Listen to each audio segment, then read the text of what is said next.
Good morning, how's it going? I am at Home House. This is Home House kitchen. Yeah, it is what it is. This is Bailey J over here. Hey Bailey, are you okay? He's okay, he's nice. So, I've been really productive and I have made a Peru itinerary of what I did in Peru. And I've got like the places, so like Lima, like the places I went. I've then got the hostel recommendations. I've got food and drink recommendations for most of them, activity recommendations, and things you just generally should probably know. So I'm gonna do a video, and yeah, this is like a Peru itinerary slash do's and don'ts slash things you need to know slash summary of Peru. So I went to Peru for like 5 weeks, and I went from like the 28th of September till like 5 weeks after that. I swear I have like a list of things. Okay, so I'm sorry, the lighting isn't great. I just stay here. It's all auto, so it should just do the thing. Okay, anyway, so I will also attach a link to this video for the itinerary. Like, I'll put it, I think I've got like a link tree somewhere. I'll put it in there so you can like literally look at it, have it, print it, put it on your phone, whatever. Because that's just nice, hey? It's just nice.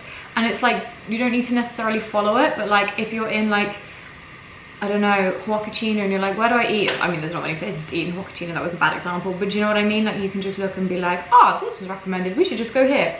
Easy, nice, cool. So, yeah, so I flew in. I started my traveling in Peru. A lot of people don't. A lot of people either start up or start down and then work their way to Peru, which makes a lot of sense.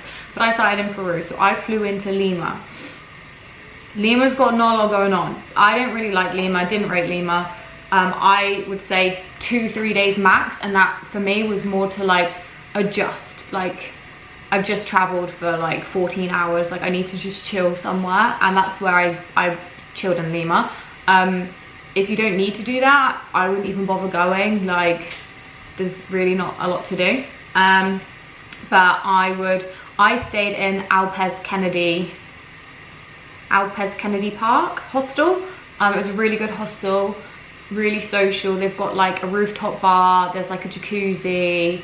They're really good at like drinks and games in the evening. You get like welcome shots, all that good stuff. And they do a walking tour, and I will just say, like, if you're solo traveling, walking tours through hostels are like the best thing. Like, if you feel a bit lost or out of your depth and you don't really know what to do and you're a bit overwhelmed, book a walking tour. They are mostly free, and you just like give a tip.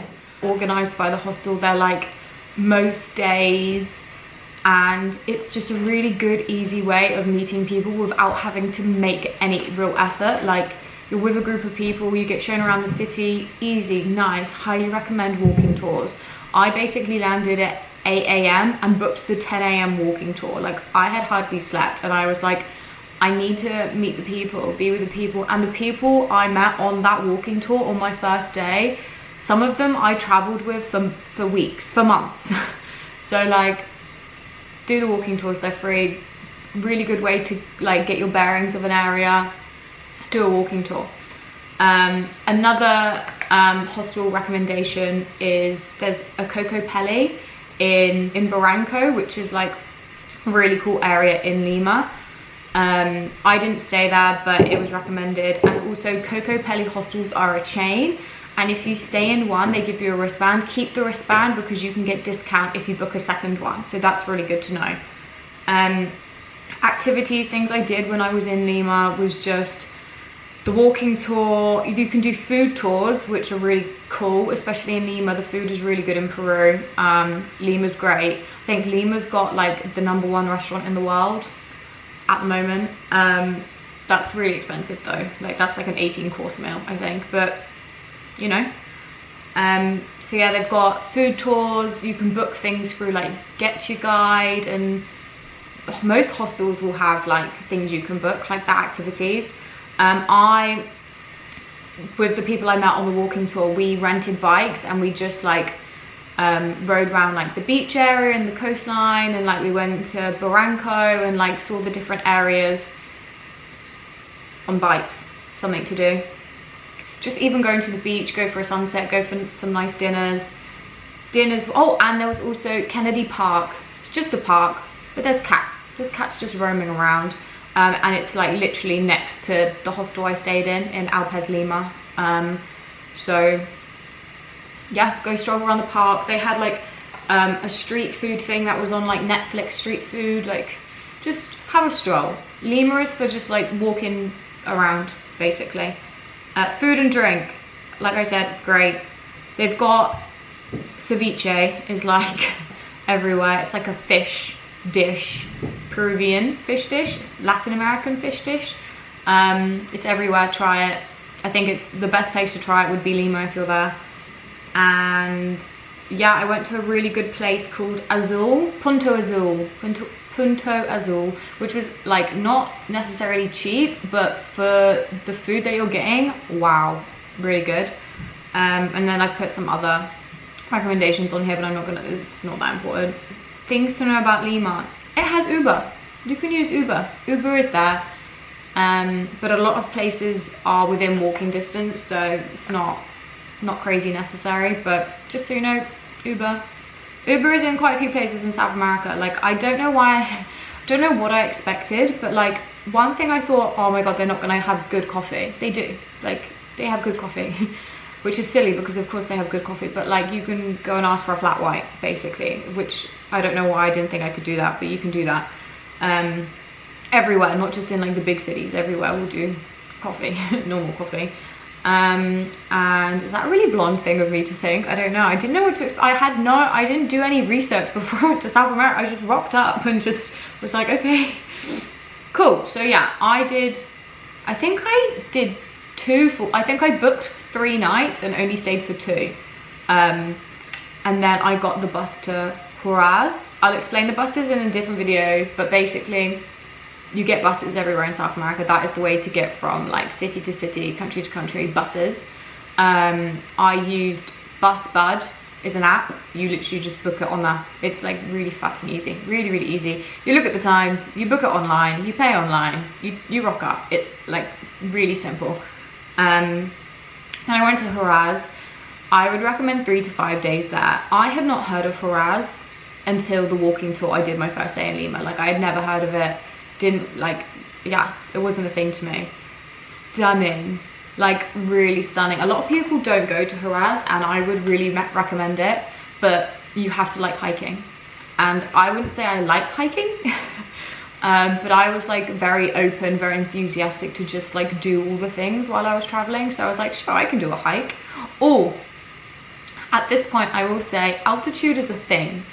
Didn't know this before. I had never been to a place with really high altitude before in my life. Just didn't know it was a thing. So I went from Lima at sea level. There's a beach, sea level, ocean. And then I went to Huaraz, which is really high up, like 4,000. I want to check this before I say actually. Huaraz, the city, like the place, is 3,000 meters, just over 3,000 meters above sea level. That's high. And when you're that high up, the altitude, you can get altitude sickness. You get a headache, you feel sick, like you just feel like shit.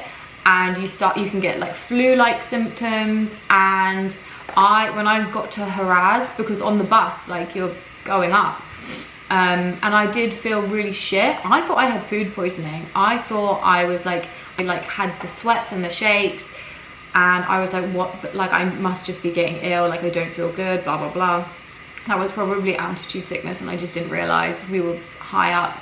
And this is before you start hiking. That's just like where your hostel will be 3,000 meters above sea level.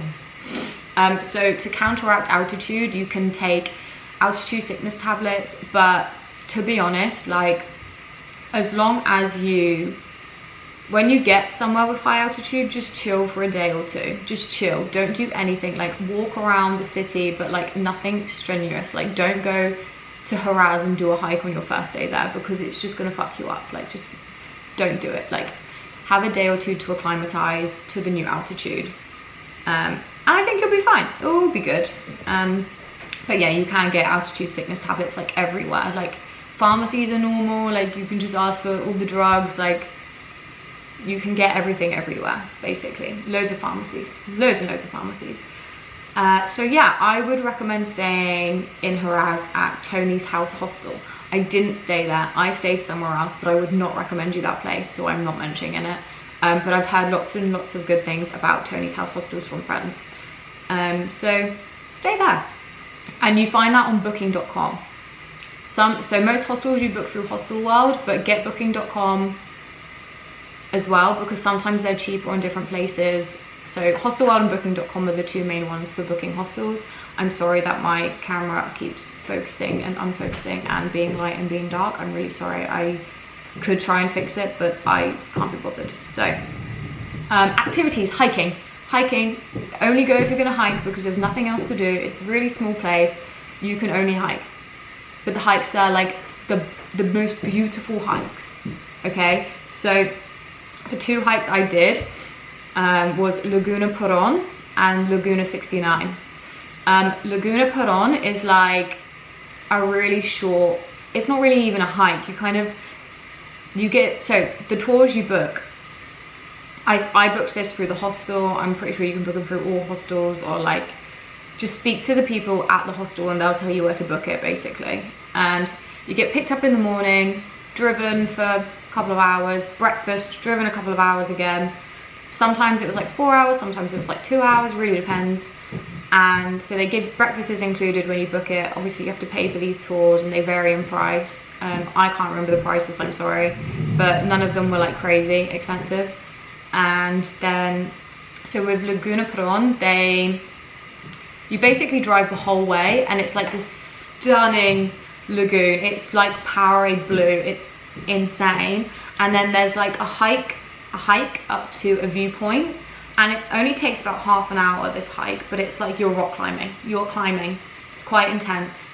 And I really struggled with that, I couldn't breathe. Again, it was like my first real, like, my first real hike, and two, at that altitude. Like, I think we went up quite a lot, like I want to say almost 4,000, maybe not 4,000, maybe 3,500. It was high, basically, is what I'm saying. It was really high, and I really struggled. I couldn't breathe. I was like, I thought I was a fit and healthy gal. Like, I was fit and healthy. It doesn't matter, like the altitude does not discriminate, like you just can't breathe. But I will say, like, it was hard, but it was so worth it, like so worth it. And then Laguna 69, that's the most beautiful hike, walk, whatever I've ever done in my life. Like, I highly recommend doing that one. Like, we met a girl in the hostel and she was like, I've just always dreamed of doing the Laguna 69 hike, and I was like, I've literally never heard of it until today. But it was insane. It was like walking through a film set, like literally it was like being in like the Lord of the Rings or something. Like, the landscapes were stunning, and the majority of the walk was pretty easy. That's a lie. Okay, so it's 3 hours there, 3 hours back. I'm pretty sure that's what it was. 3 hours there, 3 hours back. And you're like, oh, 3 hours, it's not fun. It's fun, it's okay. The first 45 minutes, flat, easy, loved it. There was like cows and like animals and waterfalls, and it was, you're in the forest, you're in open, it was great, okay? Then you start to slowly get higher and higher. And it starts like, oof. The last hour, I could have cried. It was hard. It was really hard. And then you get to the Laguna and you're like, wow, again, it's like Lucozade blue, and you've got like waterfall. Oh, it was really, really beautiful. And we just sat there for like half an hour and just like took it all in, caught our breath, recovered, and was like, right, we have to go down now. Down was also hard. So I'm not gonna lie to you, like, it was worth it. Would I do it again? Now, yes. Straight after, I was like, I'm never doing a hike ever again. But it was worth it. It was worth it. Yeah, I have no real food or drink recommendations in Huaraz because it's such a small place. I can't remember the names of the places we went to. Everywhere was really quite average. Like there's not that many places. Like you just find places. I'm sorry, that was a bit useless of me. But yeah, definitely have a couple days to acclimatize before you go on crazy hikes. There are definitely longer hikes. I think you can do like an 8-day hike there or like a couple of days. I wasn't that, no, it's not for me. The day hikes were enough, but the option is there if you want to do an 8-day or like a, I don't know, look into it, but the hikes are stunning. Some of the best hikes I've heard. Then after Huaraz, we went to Paracas, and I did 2 days. But you could just do 1 day here. Maybe I would say you could do 1 to 3, okay? I think I did 2. It depends what you want. So hostel, I stayed in the Coco Pele. Really nice. They have a pool. It's really chill. It's warm here. Good vibes. They've got like beer pong and a bar and all that stuff. Nice and social. Like it's a good hostel. It's a nice hostel, and they have like you book all the tours through the hostel. So what we did when we were there was the Golden Shadow Sunset hike. It's not a hike, but it's like this. It's like on the water. It's like it's like cliffs that overlook the water, the ocean, and it's like sand. You have to like walk up sand, and it's. I might like insert some photos if I can do that, if I can figure out how to do that. But it was a really nice walk, watching the sunset like by the water, like by the cliffs. It was really, really beautiful. That was really, really nice.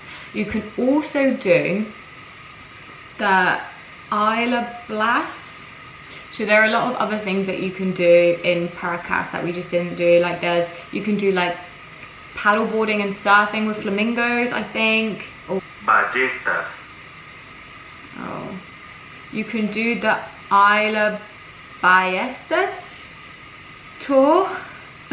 I'm probably pronouncing that so wrong, but basically it was known as like the poor man's Galapagos, and I think you go out on a boat and you can see like lots of different animals, and yeah, that's something a lot of people did. I'm gonna put it here because I don't know how to pronounce it.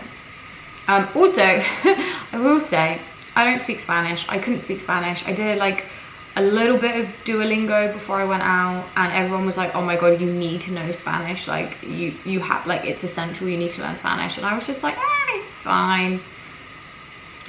I didn't need to know Spanish. Like it would have been really helpful and really useful, especially as a solo traveler, just for the confidence. Just to have a bit of confidence that you know what people are saying, you can get in a taxi on your own and you don't feel like what the fuck is happening. But did I need to know it? No, like you'll be fine. Like it's not the end of the world if you can't speak Spanish. Maybe learn a few phrases, you know, you'll pick it up as you go, but it's not as essential as I personally found it wasn't as essential as other people were saying. Cool. And then in Paracas there's loads of food places. Like they've got like a whole basic like strip on the beach. Also there's like a water park outside the Coco Pele hostel. Again, keep the wristband because you get discount. Also if you book it through the Coco Pele website itself, I believe you get a discount as well. So don't book those through Hostel World, book them through the actual site. Yeah, there's not loads to do here. There's not loads. There's like a couple of tours, but like you could do it in a day, 2 days. But I liked it because we could just lay and chill in the sun, and it was just a really nice place to just like, especially after Huaraz doing all the hiking, like I was like, I need to just lay by the beach. Perfect. Cool. Then we went to Huacachina, got the bus. Again, buses everywhere. Bus bud. We booked. I'll book away or book. I'll do another video about the apps you should have. So Huacachina, cool. So Huacachina is wild. I've never known anything like this. It's basically like an oasis in the middle of the desert. Like there's just, it's wild.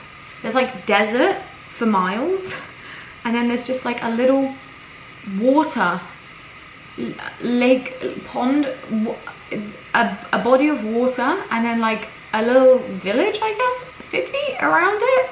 It's wild. And it's like natural. I don't know, it blew my mind. Really cool place.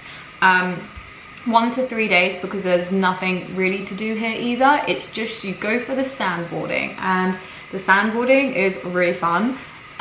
So they take you out on like a dune buggy, and like you're going up and down the sand dunes, and like I knew they did that, and I was just like, oh yeah, nice, cool. No, it's like, it's wild. It's like speed. Like I was holding on for dear life. Like it was like being on a roller coaster. Like it was crazy. It was really fun. Good times, good vibes. And then you go up to these really high sand dunes. Like the photos don't do it justice at how high they feel like they are. Well, they are high, but like when you're at the top of them, oh my god, it's crazy. And then they give you like little bodyboards, and you just kind of lie on them and just go down. And like I was like, yeah, I'll do it, blah blah blah. Got there, was at the top, and I was like, I'm not doing it. I don't want to do it. I'm scared. I don't want to. And watched everyone else in like the group on the tour do it, and I was like, fuck no, hell no. Like that's terrifying. And like it looks like you're gonna get like a face full of sand, because you are like nose diving. Like your face isn't in the sand, but like you're diving down like a big mountain of sand. I was like, no. We went and bought balaclavas just in case, so I didn't eat the sand. Not overly essential, to be honest with you. Most people didn't have them, but like I wanted it because I don't want to eat sand. Stupid. I also had glasses on. Like I was like fully protecting, and I was just like, It was really fun. You have to do it. You have to do it. Just like do it. It's so fun. It's not that scary. It's over really quickly. Like it's like the idea of, like when you're at the top, it's like fuck no, but when you're actually doing it, you're like, wee, this is fun. Yeah, it was really good. It was really cool. So do that. That's like what you do when you're there. If you like ski or snowboard, you can do like ski or snowboard as well. Wild. But yeah, that was really, really fun. We booked that through Bananas Hostel. So I didn't stay at Bananas Hostel. Bananas Adventure Hostel. Stay there. It's a really, really cool hostel. I spent more time there than I did at the hostel I stayed at, because it was just really cool, really zen. There's like a pool. It's quite a small hostel. The food there is so good. They got food, they got a bar, nice. We ate there every day. Every day we were there, we ate at Bananas, like lunch, breakfast, dinner, all of the things. Really good, really nice, cool vibes. Wish I had stayed there. I didn't. I stayed at the Wild Rover, and the Wild Rovers are a chain, and they are the party hostels. And the one in Huacachina is like the most party hostel. Like they have a club. Like the speakers are so loud that at midnight my bed was vibrating. Like, so if I was to do it again, I would stay at Bananas and just go to Wild Rover if you want to go out. If you're like really mad for the party, stay at Wild Rover, but like you probably won't go to sleep. Just heads up. But it was fun. It was a good time. Like they have like a nice open bar area. They've got a pool as well. It's a nice hostel. Like the rooms are cool. The rooms are decent. They have like a bar, and then like it gets to midnight, and then they open the club, the secret club. Yeah, it's cool. It's good. It's a good time. They do like day pool parties and like all that kind of stuff as well. There's like a lot going on. But book the sandboarding through Bananas because it's cheaper. Cool. There are some other tours and stuff you can do, but everyone's just going for the sandboarding. Again, a nice place to just chill and sit in the sun because it's a desert. It's hot. Yeah, cool. Then after Huacachina, I got an 18-hour bus to Cusco. The buses aren't that bad. The buses are okay. Don't stress about the buses. I was really stressed about the buses. They're actually fine. Like it's better than being on a plane. You've got a lot more space. They sometimes stop and you can like go to the shop and get food, and there's toilet breaks, and it's not that bad. Like sometimes they take you for breakfast in the morning. Like it's like, especially if it's overnight, you're asleep for most of it. Honestly, don't stress about the buses. But they are often quite cold. They blast the aircon, so bring layers, bring a sleeping bag, bring a blanket, like layer the up, okay? Legs as well, like not just jumpers, legs, yeah? Bring coats. So then I went to Cusco. Cusco is like the life of Peru, basically. Like there's so much going on. You can do so many trips and tours from Cusco. Cusco is really cool. It's like a really cool little place. It's like weirdly like, there's like a Starbucks and a McDonald's, but it's also like people are walking around carrying llamas. So it's a really weird juxtaposition. It's really cool. So I stayed in Coco Pele in Cusco. Again, keep the wristbands. It was a really cool, chill hostel. They've got a wild rover in Cusco, and it's not overly lively. They've got like, they have like activities every night. Like there's like quizzes and like karaoke and blah, blah, blah. But it's not as loud. Like the rooms are further away from the bar. The bar's not that big. There's no club. So it's a lot more chill. So, and it's cheaper than Coco Pele. So I know a lot of friends that like don't go out, didn't like that kind of vibe, but still stayed at Wild Rover. It is up a hill though, keep that in mind. Oh, Cusco. Cusco has a really high altitude. So back to the altitude sickness thing.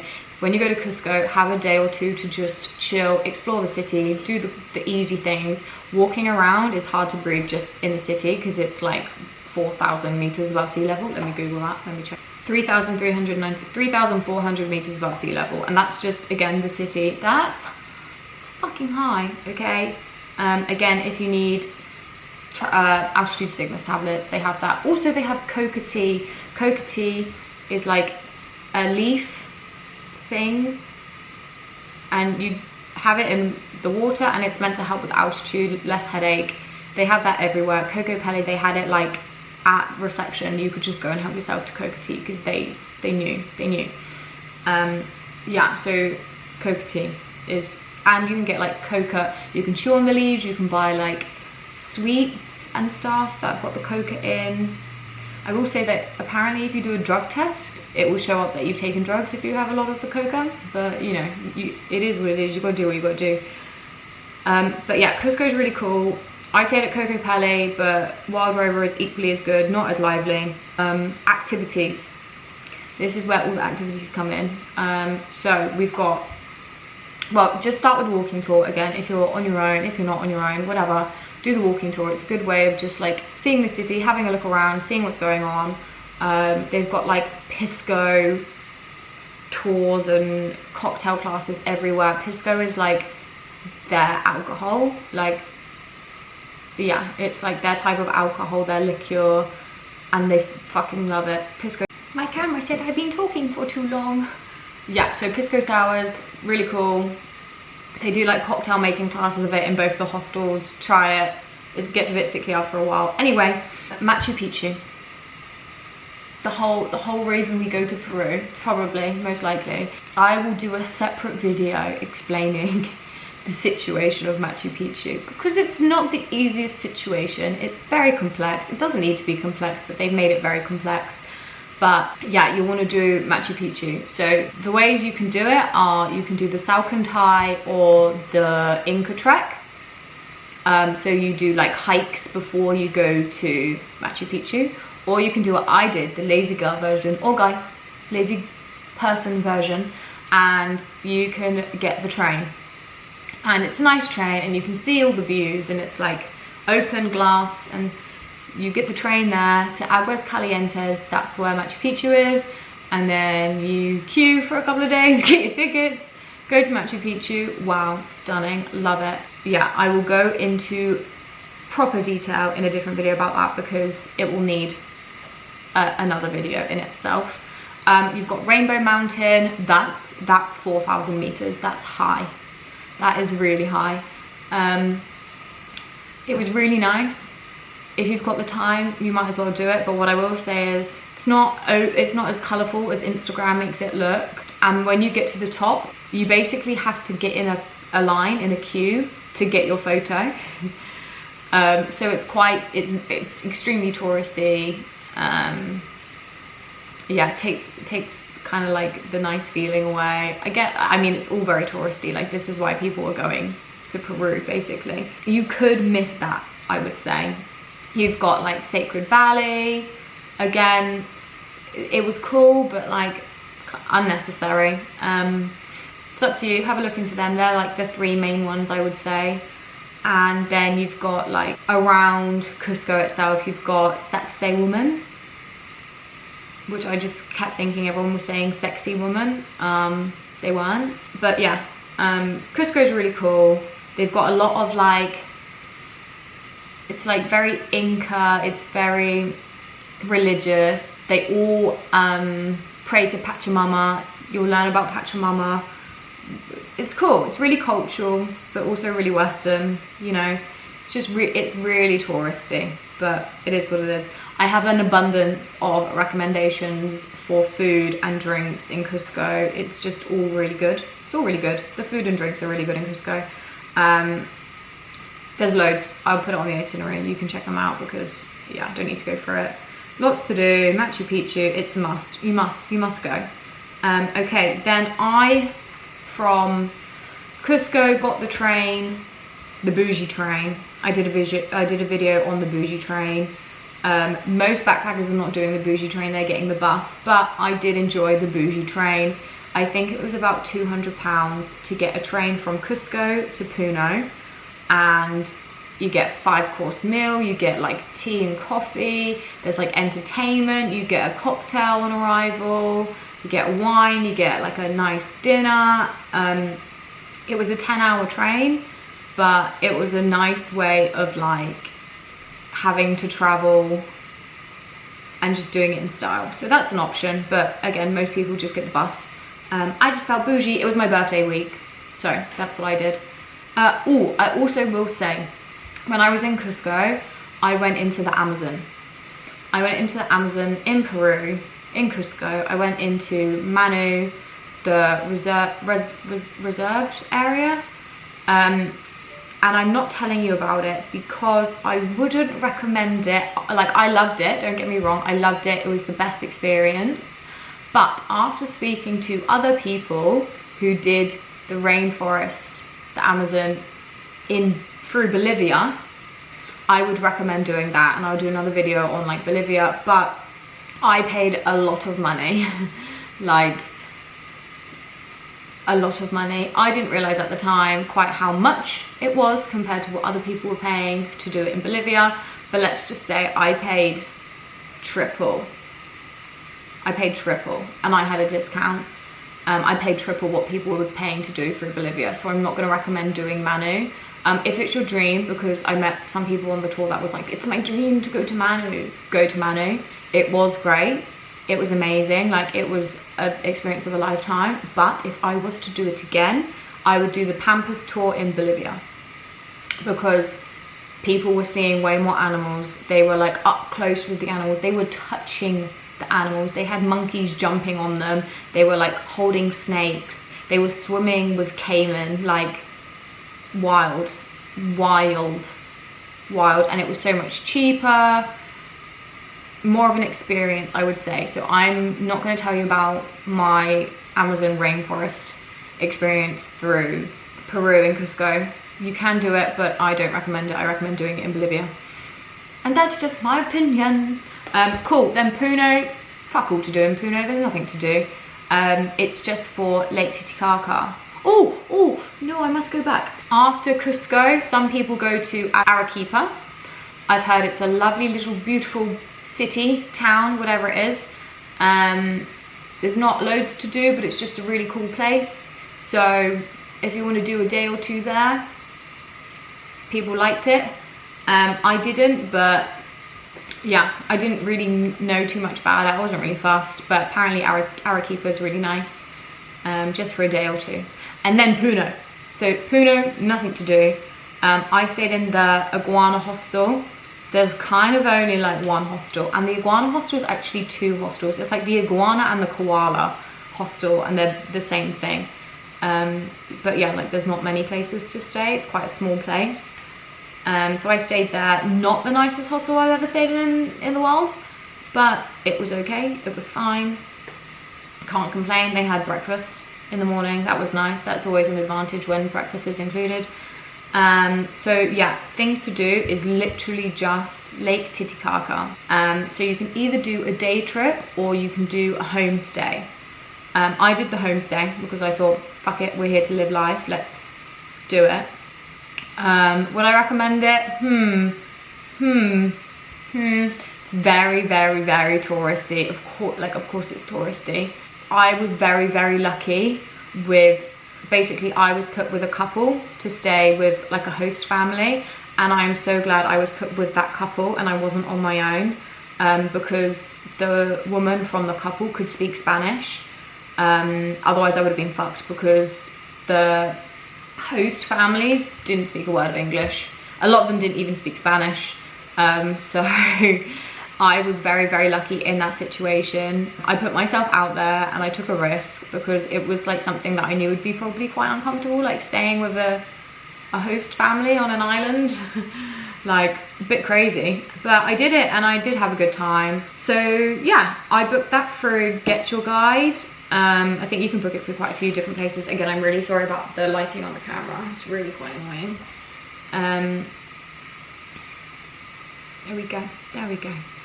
Yeah, but it was nice. Like when you're on the islands, like they've got beautiful views. I watched like a really nice sunset. They basically dressed us up in their traditional clothing and we went to like a hall and like danced around for a bit, which sounds like awful and most people's nightmares, but it was actually quite fun. You've got to just like let loose and go with it and make the most of the situation. And like you don't, well, I didn't know anyone, so I was just like, yeah, fuck it, like let's do this. I've put a few food and drink places in Puno that I would recommend, but yeah, there's not a lot to do there. And that is Peru. Woo! After Puno I got the train to, that's a lie, after Puno I got the bus to La Paz in Bolivia. So I will do a video on Bolivia. I was only in Bolivia for 2 weeks, and like, was it even 2 weeks? Oh, just over a week, I think. And I'll explain like border crossings and stuff in the next video.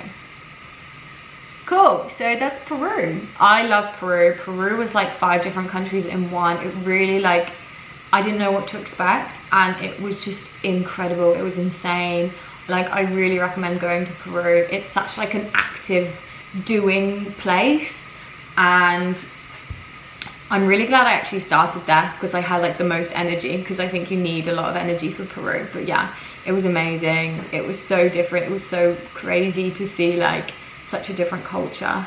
Yeah, love Peru, love Peru. 5 weeks in Peru. I will link the itinerary, and yeah, let me know if you've got any questions. Okay, love you, bye.